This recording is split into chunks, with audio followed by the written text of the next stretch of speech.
The YouTube channel combined education. मेरा नाम है मेरा और आज की इस वीडियो में हम बात करने वाले हैं present situation of politics in the union territory of Jammu and Kashmir. आपकी अपनी union territory Jammu and Kashmir में पॉलिटिक्स की क्या कंडीशन है, ये हम आज की इस वीडियो में बात करने वाले हैं।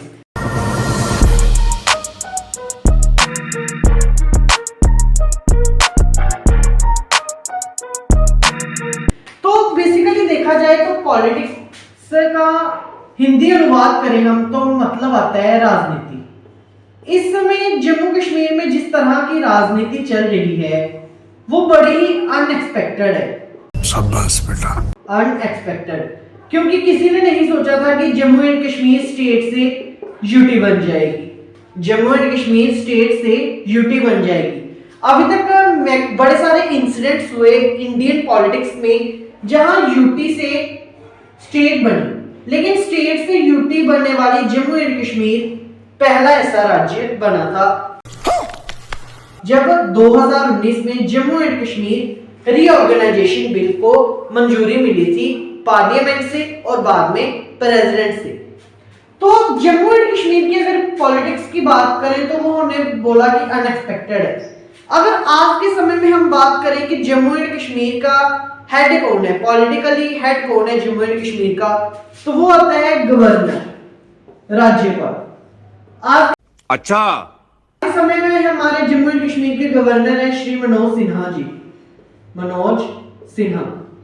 तो आखिर हमारी जो जम्मू एंड कश्मीर की यूनियन टेरिटरी है इसका अपना सीएम है या नहीं। तो अगर हम आज की डेट की बात करें तो आज हमारे स्टेट में सीएम नहीं है।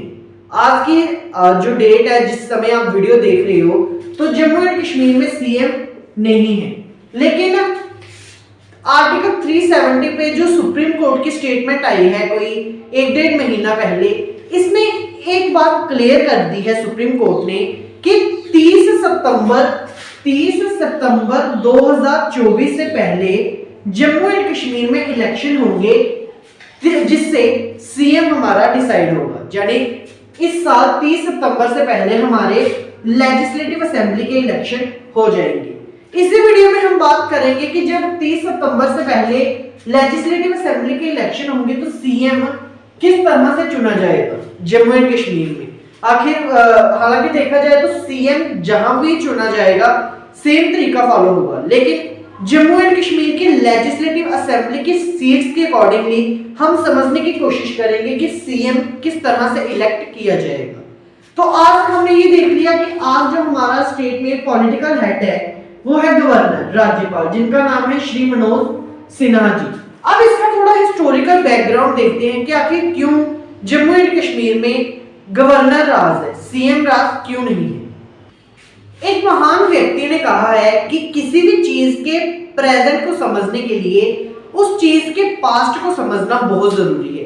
यानी अगर आप किसी चीज के वर्तमान को समझना चाहते हो तो उस चीज के भूतकाल को, पास्ट को समझना बहुत जरूरी है। तो हम समझना चाहते हैं वर्तमान के पॉलिटिक्स को जम्मू एंड कश्मीर में, तो इसके लिए हमें जरूरी है कि जम्मू एंड कश्मीर की जो पॉलिटिक्स है उसका हम पास्ट समझें, जो भूतकाल है, जो बीत चुका है वो समझें। तो जम्मू एंड कश्मीर में मेन पॉलिटिक्स स्टार्ट होती है 1948 में यहाँ जो प्राइम मिनिस्टर थे, जो जम्मू एंड कश्मीर के प्राइम मिनिस्टर थे वो बने थे शेख अब्दुल्ला। उन्होंने प्राइम मिनिस्टर बनते ही बड़े सारे लैंड रिफॉर्म्स चलाए, बड़ी सारी ऐसी पॉलिसीज चलाई जिनकी वजह से लोगों को काफी फायदा मिला। लेकिन दूसरी तरफ शेख अब्दुल्ला और उस समय के जो प्रधानमंत्री थे नेहरू जी, उनके बीच में कुछ आइडियोलॉजिकल डिफरेंस आने लगे कि नेहरू जी शेख अब्दुल्ला से नाराज थे कि आपने कश्मीर के स्टेटस पे जो स्टेप उठाए हैं वो गलत है। हालांकि जो नेहरू और शेख अब्दुल्ला थे ये आपस में क्लोज फ्रेंड थे, इनको बेस्ट फ्रेंड भी माना जाता है। लेकिन कश्मीर के इशू पे जो नेहरू जी थे वो शेख अब्दुल्ला से नाराज थे। तो 1953 में क्या हुआ, शेख अब्दुल्ला जी को कुछ समय जेल में रखा, जेल में रखा। और शेख अब्दुल्ला जी की पार्टी थी नेशनल कॉन्फ्रेंस। अब शेख अब्दुल्ला के बिना नेशनल कॉन्फ्रेंस से पावर में तो थी, क्योंकि उनको सपोर्ट मिल रहा था कांग्रेस पार्टी का। किसका? कांग्रेस पार्टी का। लेकिन बाद में क्या हुआ, जो नेशनल कॉन्फ्रेंस थी वो कांग्रेस के साथ जुड़ गई, कांग्रेस के साथ मर्ज हो गई, जिससे क्या हुआ कि कांग्रेस पार्टी का जम्मू एंड कश्मीर में फुल कंट्रोल आ गया, फुल कंट्रोल आ गया। उसके बाद क्या किया, कांग्रेस पार्टी ने 1964 में एक अमेंडमेंट की, जिसके तहत जो जम्मू एंड कश्मीर का कॉन्स्टिट्यूशन था ना, जम्मू एंड कश्मीर का अपना कॉन्स्टिट्यूशन था, उसमें चेंज लाया। उसमें चेंज लाया कि अब जो जम्मू एंड कश्मीर में प्राइम मिनिस्टर है उसको बाकी स्टेट्स की तरह सीएम डेजिग्नेट किया जाएगा। यानी जो पहले जम्मू एंड कश्मीर में सीएम थे ना, उसको पीएम प्रधानमंत्री बोला जाता था। लेकिन 1964 में 1964 में अमेंडमेंट के थ्रू जो प्राइम मिनिस्टर है उसको अब सीएम बोला जाएगा। और इंडियन नेशनल कांग्रेस ये एक पार्टी है, इसके गुलाम मोहम्मद सदिक, गुलाम मोहम्मद सदिक ये पहले चीफ मिनिस्टर थे हमारे स्टेट के, पहले चीफ मिनिस्टर। इसमें बड़े सारे स्टूडेंट्स कंफ्यूज होते हैं कि शेख अब्दुल्ला थे पहले सीएम या गुलाम मोहम्मद सदिक। तो देखो, जब जम्मू एंड कश्मीर भारत के साथ जुड़ा, तब जब इलेक्शन हुए तो शेख अब्दुल्ला जीते, लेकिन वो क्या बने थे? Prime minister. वो क्या बने थे? जम्मू एंड कश्मीर के प्राइम मिनिस्टर। लेकिन जब प्राइम मिनिस्टर से सीएम वाला अमेंडमेंट हुआ तो उस समय जो पहले सीएम बने थे ना, वो बने थे गुलाम मोहम्मद सदिक। ये सारा क्लियर हुआ। उसके बाद क्या हुआ, 1975 में भारत की प्रधानमंत्री थी श्रीमती इंदिरा गांधी। उन्होंने शेख अब्दुल्ला जी के साथ कुछ बातचीत की और उनसे समझौता किया, जिसके बाद शेख अब्दुल्ला सीएम बन गए जम्मू एंड कश्मीर के। और फिर 1978 में जब इलेक्शन हुए तो उन्होंने अपनी नेशनल कॉन्फ्रेंस को फिर से जीवित किया और फुल मेजॉरिटी के साथ जम्मू एंड कश्मीर में वो जीत गई। ये हो गया इसका थोड़ा सा, हमने जम्मू एंड कश्मीर की पॉलिटिक्स को पढ़ा कि हमारे जम्मू एंड कश्मीर में सीएम कब से आने लगे। सीएम आने लगे 1964 से, जो आगे कंटिन्यू चले।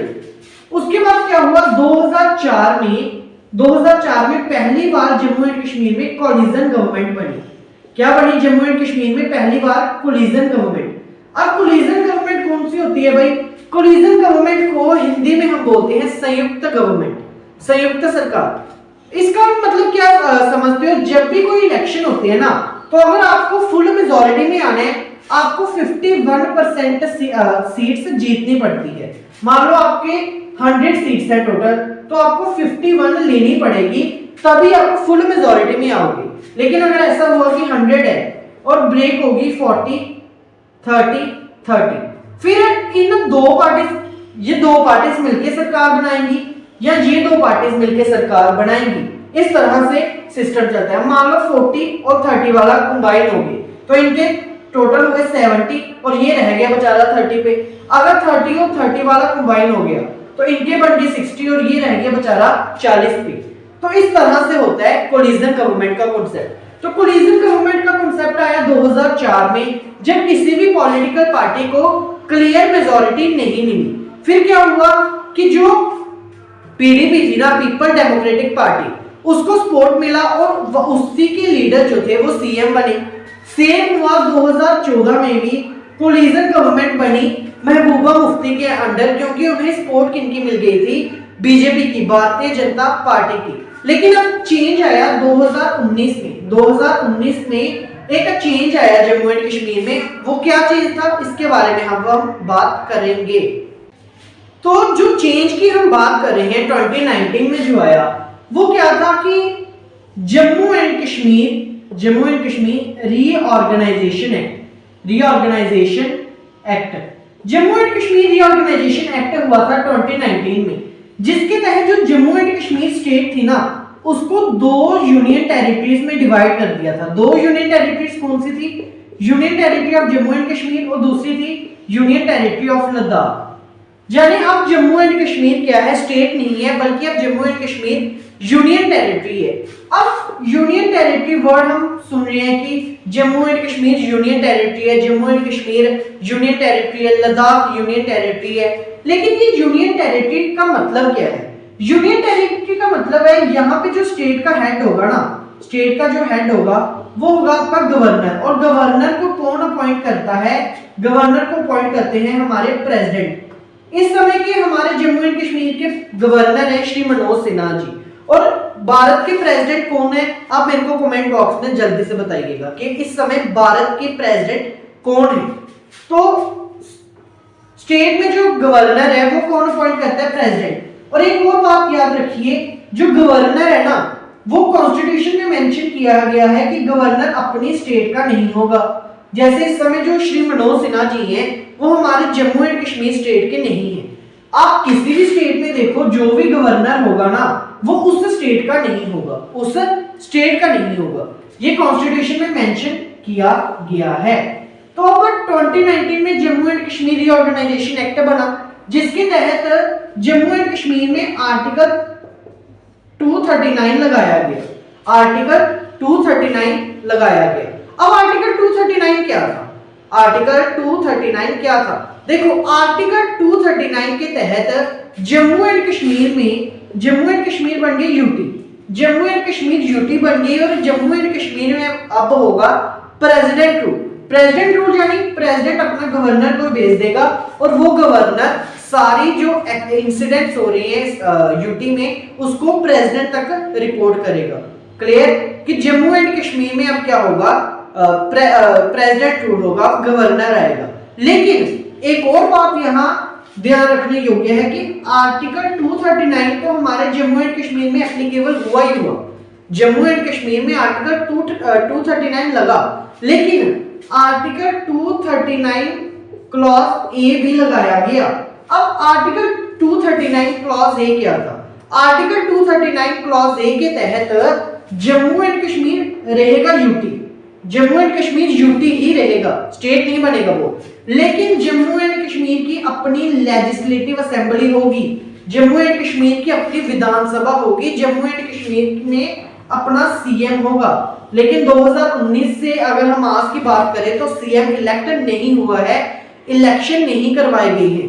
यानी ये आर्टिकल तो एप्लीकेबल कर दिया है, ये आर्टिकल अप्लाई हो गया है जम्मू एंड कश्मीर में, आर्टिकल 239 की। अब जम्मू एंड कश्मीर यूटी है और यहाँ पे कौन है? गवर्नर का राज। लेकिन आर्टिकल 239 ए अभी लागू नहीं हुआ है, जिसके तहत क्या होगा? Jammu and Kashmir union territory ही रहेगा, लेकिन उसकी अपनी लेजिस्लेटिव असेंबली होगी और अपना सीएम होगा। ये आर्टिकल अभी तक यहाँ पे एप्लीकेबल नहीं हुआ, और अभी सुप्रीम कोर्ट ने ऑर्डर दिया है कि सितंबर 2024 से पहले जम्मू एंड कश्मीर की लेजिस्लेटिव असेंबली के इलेक्शन करवाए जाएंगे और जम्मू एंड कश्मीर में अपना सीएम होगा, जम्मू एंड कश्मीर का अपना सीएम इलेक्ट होगा लोगों के द्वारा।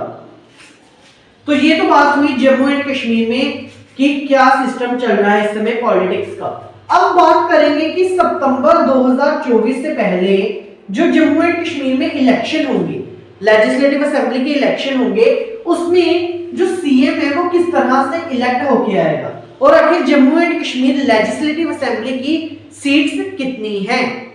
तो दोस्तों, अभी तक आपने जितना पढ़ा ना, शायद आपको वीडियो में मजा आ रहा होगा, वीडियो नॉलेजेबल लग रही होगी। अगर वीडियो नॉलेजेबल लग रही है ना, तो अगर चैनल पे पहली बार आए हो तो चैनल को सब्सक्राइब जरूर कर देना, और सब्सक्राइब करके बेल आइकन को जरूर क्लिक करना, क्योंकि इस चैनल पे हर दिन शाम को 4 बजे इस तरह का नॉलेजेबल कंटेंट आता है भाई। और अगर वीडियो पसंद आ रही है तो वीडियो को एक लाइक जरूर कर देना।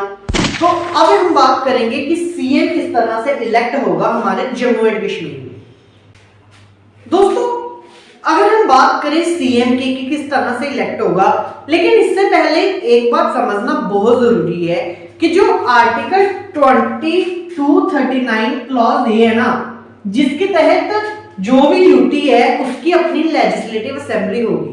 तो जम्मू एंड कश्मीर ऐसी पहली यूनियन टेरिटरी नहीं है। आप बोलोगे जम्मू एंड कश्मीर पहली यूनियन टेरिटरी बनी, ऐसा नहीं है। इससे पहले भी दिल्ली में, पुडुचेरी में ऐसा हो चुका है, ऐसा हो रहा है कि वो यूनियन टेरिटरी है। अब दिल्ली है, दिल्ली एक यूनियन टेरिटरी है, लेकिन दिल्ली में सीएम भी है जो लोगों के द्वारा इलेक्ट करके आता है, और दिल्ली में गवर्नर भी है जो प्रेसिडेंट डायरेक्ट भेजती है। दिल्ली के सीएम का तो नाम सभी को पता ही होगा कि उनका नाम अरविंद केजरीवाल है, दिल्ली के मुख्यमंत्री जी। तो एक बात ये क्लियर होगी कि आर्टिकल 239 सिर्फ जम्मू एंड कश्मीर में पहला ऐसा राज्य नहीं बना, जब पहली ऐसी यूनियन टेरिटरी नहीं बनी जिसपे ये एप्लीकेबल हुआ।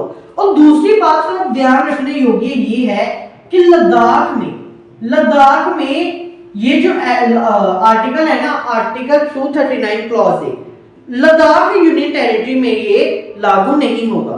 यानी लद्दाख में सिर्फ आर्टिकल 239 ही लागू होगा, जिसके तहत लद्दाख में हमेशा गवर्नर रूल ही रहेगा, हमेशा प्रेसिडेंट रूल ही रहेगा। कब तक? जब तक कोई संवैधानिक संशोधन, जब तक कोई कॉन्स्टिट्यूशनल अमेंडमेंट ना हो। तो दोस्तों बिना टाइम वेस्ट किए हम बात करते हैं सीएम की। तो सीएम को अगर हम बात करें हिंदी में तो मुख्यमंत्री। अब जम्मू एंड कश्मीर के जो इलेक्शन होंगे सितंबर 2024 से पहले, उससे पहले की तैयारियां क्या क्या की गई है। देखो, जम्मू एंड कश्मीर की जो लेजिस्लेटिव असेंबली है ना, जो विधानसभा है, उसमें सीट्स को बढ़ा दिया है। यानी पहले कितनी सीट्स थी? पहले थी भाई 90 सीट्स, 90 सीट्स, लेकिन अब कितनी कर दी है? अब कर दी है 119 सीटें अब कर दी है जम्मू एंड कश्मीर की लेजिस्लेटिव असेंबली के लिए। अब किस तरह से ये की गई? किस तरह से ये की गई? देखो, ये इसमें 24 सीट्स जो है ना, वो पाकिस्तान ऑक्युपाइड जम्मू एंड कश्मीर में रिजर्व की गई हैं। Pakistan occupied Jammu and Kashmir. और 5 सीटें जो है ना, वो कश्मीरी पंडितों के लिए नॉमिनेट की गई है। यानी कश्मीरी पंडित उन 5 सीटों से चुनाव लड़ेंगे। उन 5 सीटों में सिर्फ कश्मीरी पंडित ही चुनाव लड़ेंगे। और 24 सीटें पाकिस्तान ऑक्युपाइड जम्मू एंड कश्मीर के लिए रिजर्व की गई है। अब पाकिस्तान ऑक्युपाइड जम्मू एंड कश्मीर क्या है कि क्या पाकिस्तान हमारा जम्मू एंड कश्मीर का हिस्सा बन गया? और क्योंकि अब पाकिस्तान में भी अब इंडिया के ही इलेक्शन होंगे, ऐसा नहीं है। देखो, जब 1947 में हमारा भारत देश आजाद हुआ, तो इंडिया और पाकिस्तान दोनों चाहते थे कि हम कश्मीर पे कंट्रोल करें, क्योंकि कश्मीर बहुत सुंदर देश था, बहुत सुंदर प्रदेश था। अब दोनों पार्टीज को, दोनों गुटों को ये पता था, भारत और पाकिस्तान के, कि अगर कश्मीर हमारे हिस्से में आया तो अगर हम इसमें डेवलपमेंट लाएंगे तो टूरिज्म बढ़ेगा, और अगर टूरिज्म बढ़ा तो हमारे इकोनॉमी को बूस्ट मिलेगा। इसलिए क्या हुआ कि महाराजा हरि सिंह जी ने कहा, छोड़ो, मैंने आप में से किसी के साथ नहीं जाना। जानिए, उन दोनों लोगों के साथ धोखा हो गया, उन दोनों लोगों के साथ स्कैम हो गया। भारत के साथ भी और पाकिस्तान के साथ भी। भारत ने तो एक्सेप्ट कर ली बात, चलो कोई बात नहीं, लेकिन पाकिस्तान ने बात एक्सेप्ट नहीं की। पाकिस्तान ने क्या किया? अपने मुजाहिदीन को भेज दिया गोलियों लेके, बंदूकें लेके, कि जाओ कश्मीर पे अटैक करो और कश्मीर को अपने टेरिटरी में उसको शामिल कर दो। चीटिंग करता है तू, चीटिंग। मुजाहिदीन आ गए, तो मुजाहिदीन ने अटैक कर दिया कश्मीर पे। महाराजा हरि सिंह जी के पास जो आर्मी थी, वो उनके पास मॉडर्न वेपन्स नहीं थे, इसलिए वो उनका सामना नहीं कर पाई। इसलिए महाराजा हरि सिंह जी दिल्ली आए और उन्होंने भारतीय सरकार से रिक्वेस्ट की कि आप प्लीज हमें कोई डिफेंसिव हेल्प प्रोवाइड करवाइए और इन लोगों से बचाइए। तब इंडियन गवर्नमेंट ने कहा कि ठीक है, हम आपको डिफेंसिव हेल्प प्रोवाइड करवाएंगे, लेकिन उसके बदले आपको इंस्ट्रूमेंट ऑफ असेशन साइन करना पड़ेगा, जिससे कश्मीर जो है वो आधिकारिक तौर पे भारत का हिस्सा बन जाए। अब उनके पास, हरि सिंह जी के पास कोई जवाब था नहीं। उन्होंने कहा ठीक है। 26 अक्टूबर 1947 को कुछ हिस्सा जो पाकिस्तान के पास था, क्योंकि 26 अक्टूबर 1947 को क्या हुआ? इंस्ट्रूमेंट ऑफ असेशन साइन हुआ, और तब तक पाकिस्तान के जो मुजाहिदीन थे ना, उन्होंने कश्मीर के कुछ हिस्से को कब्जा कर दिया था, और साले को बम से उड़ा दूंगा एक। उस हिस्से को नाम मिल गया पाकिस्तान ऑक्युपाइड जम्मू एंड कश्मीर। लेकिन हाल ही में पार्लियामेंट में हमारे गृह मंत्री श्री अमित शाह जी ने एक संशोधन किया, अमेंडमेंट की, जिसके तहत 24 सीटें पाकिस्तान ऑक्युपाइड जम्मू एंड कश्मीर में रिजर्व कर दी। यानी उन पे भी, उन 24 सीटों में भी हमारे एमएलए अब खड़े होंगे अलग अलग पार्टी से, और 5 सीटें कश्मीरी पंडित के साथ कश्मीरी पंडित के लिए रिजर्व कर दी। यानी 29 सीट्स का ये फायदा हुआ और टोटल हो गई 119 सीट। अब 119 सीट्स का मतलब क्या है? देखो, जो पूरी Jammu and Kashmir union territory है ना, ये मान लो पूरी Jammu and Kashmir union territory है। अब यहाँ क्या होगा, इन यूनियन टेरिटरी को ना छोटी छोटी कॉन्स्टिट्यूएंसी में डिवाइड कर दिया जाएगा। इसमें आप पाकिस्तान ऑक्युपाइड जम्मू एंड कश्मीर का हिस्सा भी ले लो और 24 सीटें, 24 कॉन्स्टिट्यूएंसी यहाँ बनाई जाएगी। और जम्मू एंड कश्मीर और पाकिस्तान ऑक्युपाइड जम्मू एंड कश्मीर में 115 कॉन्स्टिट्यूएंसी बनाई जाएगी। 114 कॉन्स्टिट्यूएंसी बनाई जाएगी, क्योंकि 5 जो है ना, 5 डायरेक्टली नॉमिनेट करेगा हमारा गवर्नर कश्मीरी पंडित्स को। तो 114 कॉन्स्टिट्यूएंसी जम्मू एंड कश्मीर में बनाई जाएगी। अब क्या होगा, जैसे हमारी जो कॉन्स्टिट्यूएंसी है उसका नाम है जसरोटा कॉन्स्टिट्यूएंसी। आपकी कौन सी कॉन्स्टिट्यूएंसी है उसका नाम भी मेरे को कमेंट बॉक्स में जरूर बताइए। तो हमारी कॉन्स्टिट्यूएंसी है जसरोटा कॉन्स्टिट्यूएंसी। तो मान लो जसरोटा कॉन्स्टिट्यूएंसी है हमारी, तो वहां पे क्या होगा, कैंडिडेट्स उतारे जाएंगे। जैसे एक कैंडिडेट बीजेपी ने उतारा, एक कांग्रेस ने उतारा, पीडीपी ने उतारा। तो जैसे मान लो एक्स उतारा बीजेपी ने, वाई उतारा कांग्रेस ने और जेड उतारा पीडीपी ने। अब जसरोटा कॉन्स्टिट्यूएंसी में जितने भी लोग आएंगे ना, जितने भी लोग इंक्लूड होंगे जसरोटा कॉन्स्टिट्यूएंसी में, वो सारे लोग वोटिंग देंगे। डायरेक्ट इलेक्शन होगा, जिसमें एक दिन रखा जाएगा कि आज वोटिंग डे है। तो जितने भी लोगों के पास वोटर आईडी है, यूनिवर्सल एडल्ट फ्रेंचाइज के तहत जितने भी लोग 18 साल से ऊपर हैं उनको वोट देने का अधिकार है। तो वो अपने पोलिंग स्टेशन में जाएंगे और वो चूज करेंगे कि हमने किस कैंडिडेट को वोट देना है, एक्स को, बीजेपी को, वाई को यानी कांग्रेस को, या जेड को, पीडीपी को। समझ में आ गई बात? तो मान लो जैसे यहाँ पे मैक्सिमम नंबर ऑफ वोट मिल गए इस एक्स वाले को, बीजेपी के, तो जसरोटा कॉन्स्टिट्यूएंसी में जो एमएलए बना, मेंबर ऑफ लेजिस्लेटिव असेंबली, जो जसरोटा कॉन्स्टिट्यूएंसी से बना, वो बना बीजेपी से। उसी तरह से किसी और कॉन्स्टिट्यूएंसी में मैक्सिमम नंबर ऑफ वोट मिले कांग्रेस को, तो उस एरिया का जो मेंबर ऑफ लेजिस्लेटिव असेंबली बना वो कौन सी पार्टी का बनेगा? कांग्रेस पार्टी का। एंड में काउंट होंगे कि किस पार्टी के एमएलए, किस पार्टी के मेंबर ऑफ लेजिस्लेटिव असेंबली सबसे ज्यादा है, सबसे ज्यादा है। अब 51% चाहिए क्लियर मेजॉरिटी के लिए, यानी 119 में से अगर हम 5 सीटें छोड़ भी दें, 114 कॉन्स्टिट्यूएंसी में अगर वोटिंग है तो 55 चाहिए आपको एमएलए डायरेक्ट। यानी कोई भी पार्टी, बीजेपी है, कांग्रेस है, पीडीपी है, इनको अगर क्लियर मेजॉरिटी में गवर्नमेंट बनानी है तो इनको 55 चाहिए। लेकिन मान लो 55 नहीं मिले किसी को भी, मान लो 50 मिले बीजेपी को, 50 बीजेपी को, 25 मिल गए कांग्रेस को और 30 मिल गए पीडीपी को, फिर क्या होगा? फिर जहां तो 30 और 25 ये 55 हो जाएंगे, या 50 और 25 75 हो जाएंगे, या 50 और 30 80 हो जाएंगे। ये तीनों में से दो आपस में कंबाइन हो जाएंगे, और अगर ये दोनों कंबाइन हो गए तो इनके एमएलए सबसे ज्यादा होंगे, यानी सरकार इन्हीं की बनेगी। फिर नाम किस तरह से देते हैं कि जम्मू एंड कश्मीर में कौन सी सरकार है? देखो, मान लो अगर बीजेपी है और पीडीपी है तो मैक्सिमम नंबर इनके हैं बीजेपी के, 50 है उनके, और पीडीपी के हैं 30। तो जम्मू एंड कश्मीर में हम बोलेंगे कोलिजन गवर्नमेंट है लेड बाय बीजेपी। उसको कौन लीड कर रहा है? बीजेपी, क्योंकि बीजेपी के कितने हैं? 50 एमएलए। समझ में आ गई बात? तो ये कॉन्सेप्ट है कि किस तरह से सीएम जो है वो इलेक्ट होगा जम्मू एंड कश्मीर में। यही मेथड अपनाया जाता है हर एक स्टेट में जहां पे भी लेजिस्लेटिव असेंबली का इलेक्शन होता है। हर एक स्टेट को छोटी छोटी कॉन्स्टिट्यूएंसीज में डिवाइड किया जाता है। तो आई होप आपको आज की वीडियो पसंद आई होगी, आज की वीडियो नॉलेजेबल लगी होगी और समझ में आई होगी। अगर आपको कोई भी डाउट है तो मेरे को कमेंट बॉक्स में जरूर पूछ लेना।